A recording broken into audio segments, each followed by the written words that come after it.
ఓం నమ శివాయ.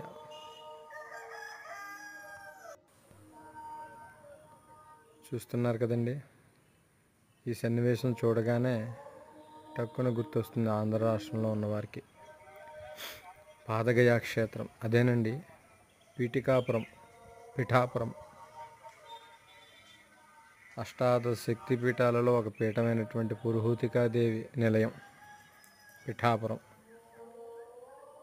ఈ పిఠాపురంలో పాదగయ అనేటువంటిది ఎంతో ప్రాముఖ్యమైనది.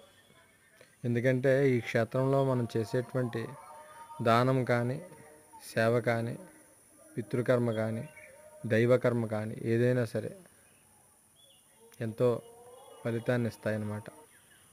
అంటే ఇక్కడ చేస్తేనే ఫలితం ఇస్తాయి, బయట చేస్తే రావు అని కాదు అక్కడ చెప్పేది.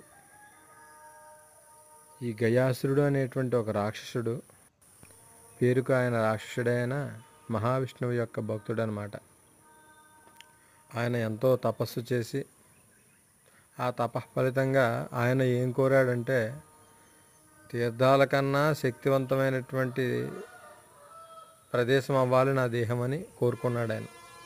అంటే తన దేహమే అన్ని తీర్థాల రూపముగా, తన దేహమే సర్వదేవత స్వరూపంగా, అంటే వారంతా కూడా ఆయన మీద కొలువవ్వాలని కోరుకున్నాడనమాట. ఆయన భగవంతుడు ఎప్పుడు కూడా తన యందు ఉండాలని, తన మీదన ఉండాలని కోరుకున్నాడు.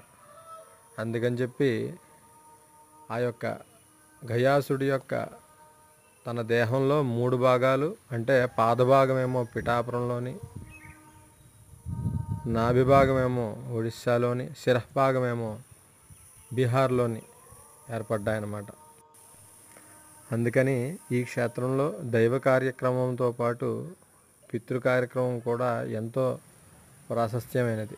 ఈ క్షేత్రంలో ఇంత గమ్ముని నేను కూడా నా మాతృమూర్తి కర్మలు చేస్తానని నేను అనుకోలే. అంతే సమయం